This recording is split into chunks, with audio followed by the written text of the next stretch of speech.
What's your biggest issue with Odell's comments? I got no issue with Odell's comments. Odell is trying to tell you what is painfully obvious.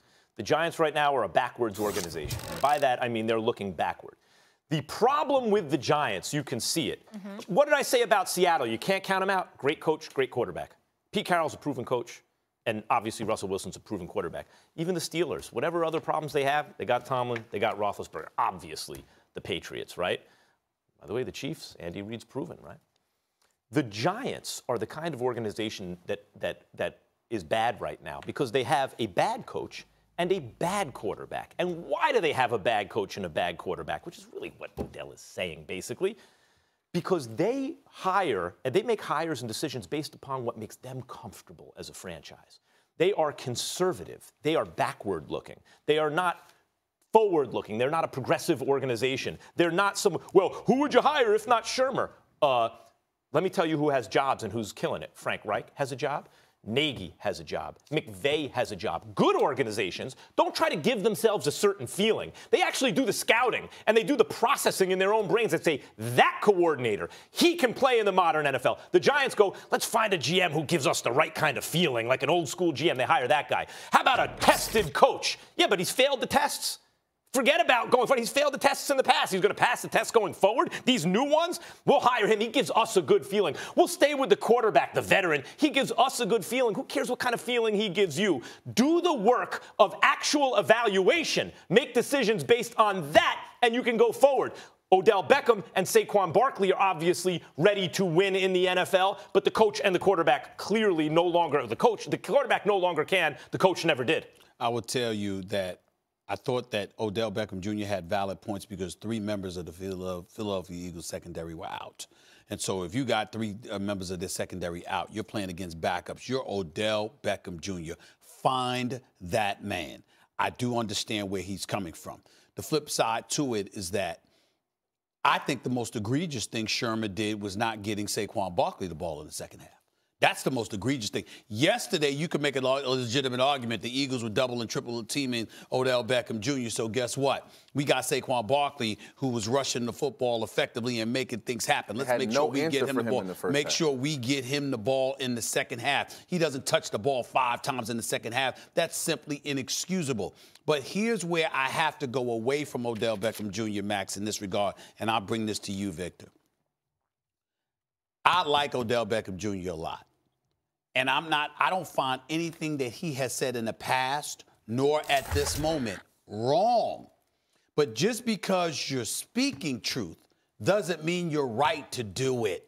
Because what if the Giants took the attitude, let's speak the truth about Odell Beckham Jr.? We don't know what we might find out. What he said, he could have easily said to Coach Shermer. What he said, he could have easily said to Gettleman. What he said, he could have easily said to Morrow, who seems to call him in the office once a month, just seemingly to have a conversation with him about, you know, the optics of things or what have you. That's what the New York Giants are talking about. Now, you might sit up there and say, Max, and you might sit up there and say, Vic, you know what? Hell with all of that because he's speaking the truth. I will remind y'all are all Giants fans, not just because of their level of productivity, but the manner in which they've conducted their organization for many years. The fact that he's willing to deviate from that could be problematic because there's a reason guys like Shermer love somebody like Saquon Barkley, because Saquon Barkley goes out there and balls, has very little to say publicly about everybody else. And that's where it gets a bit dicey. So he's not wrong. He's not false. But does it make it right for you to say that publicly? It's a question. I don't have an answer because the level of frustration that he's feeling, it might be necessary. I get it. I just don't know. I just don't know. I get it. And it's definitely frustration. And Max is turning looking at me like he's the guy. You have to answer this question, Victor. You're the guy. But I think it's just pure frustration. And like you said, Stephen A., does he have the right to say it? I think he does. I think he should be saying, he's saying it to the wrong people. He's saying it to the media and the people with microphones in his face. He needs to be saying it to the front office and people upstairs. That's the conversations he needs to be having with them.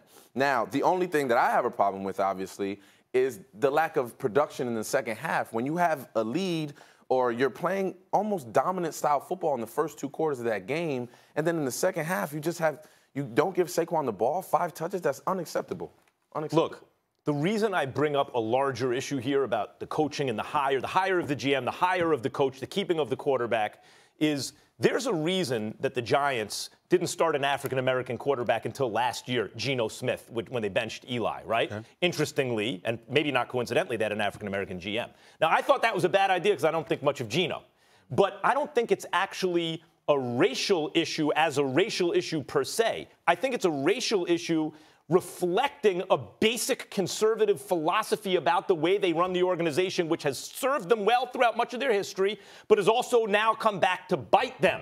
They do, when I say general, they cast in their minds the Giants as a franchise. That feels like a GM. That feels or looks like a coach or a quarterback. When you do that, those kind of easy generalizations to make yourself feel better, you're getting out of doing work. That's where stereotyping comes from. That's why the Rooney Rule is important. Because you don't get African-American hires at coach unless people see them. Oh, that looks like a coach now to me, right? And now it opens up a door.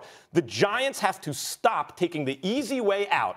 I'm not talking racial or social issue here. Yeah. I mean, as an organizational philosophy, stop taking the easy way out and doing the easy thing that makes you feel good because it reminds you of something. Start doing the real work of evaluating talent and putting them in position. But what do you say to the fact that they've been conservative all these years and they've won 2 Super Bowls in the last 10 years? Like, what do you say to that? Because that conservative approach has won them 2 Super Bowls in recent years. I said it served them well in certain respects in the past. Although there were other points in their history we had more where time, it hasn't. you guys, because this is a deeper issue and a bigger issue I'd like to get into.